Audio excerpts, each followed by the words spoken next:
Pune grand challenge tour cycle स्पर्धेसाठी आज शहरातून अनेक महत्त्वाचे रस्ते बंद करण्यात आलेले आहेत। याचा फटका पीएमपीच्या नियोजित फेऱ्यांवर सुद्धा होणार आहे। पीएमपीच्या सुमारे 2000 फेऱ्या रद्द होणार आहेत। याचा प्रवाशांना सुद्धा फटका बसणार आहे। आंतरराष्ट्रीय सायकलिंग स्पर्धेमुळे पुण्यामध्ये आज शाळा कॉलेजेसना सुट्टी जाहीर झालेली आहे आणि या स्पर्धेमधील प्रोलॉग रेस आता शहरामध्ये होणार असल्यामुळे त्यासाठी प्रमुख रस्ते बंद असतील। त्यामुळे विद्यार्थ्यांची गैरसोय टाळण्यासाठी शाळा कॉलेजेस बंद असतील।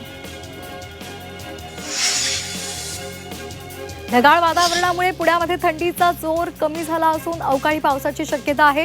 पुढील 4 दिवस तापमानामध्ये वाढ होणार असल्याचा अंदाज हवामान विभागाने वर्तवलाय। तर जानेवारी अखेर पुन्हा एकदा थंडी वाढण्याचा अंदाज आहे।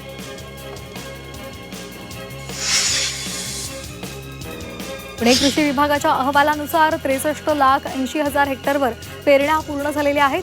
गहू, मका, हरभरा या पिकांची जास्त प्रमाणात पेरणी झाल्याचं दिसतंय। मुबलक पाणी, अनुकूल हवामान आणि थंडीचा फायदा या पिकांना होत असल्यामुळे उत्पादनात वाढ होण्याचा अंदाज आहे।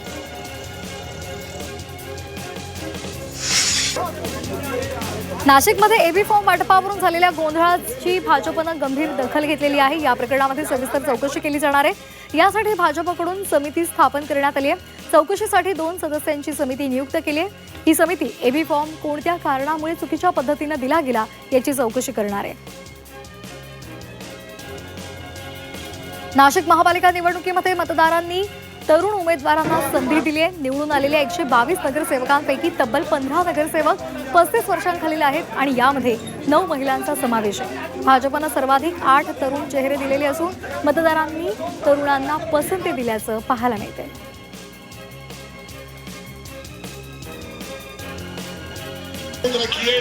छत्रपती संभाजीनगरमध्ये एमआयएम पक्ष हा जिल्हा परिषद आणि पंचायत समिती या निवडणुकीच्या रिंगणामध्ये उतरलेला आहे। राज्यामध्ये एमआयएम पक्ष 12 जिल्हा परिषदेच्या निवडणूक लढवणार आहे। यासाठी एमआयएमनं उमेदवार निवडीसाठी समिती स्थापन केलेली आहे। यामध्ये 5 जणांचा समावेश आहे। तसंच आजपासून इच्छुक उमेदवारांच्या मुलाखती सुद्धा घेतल्या जाणार आहेत।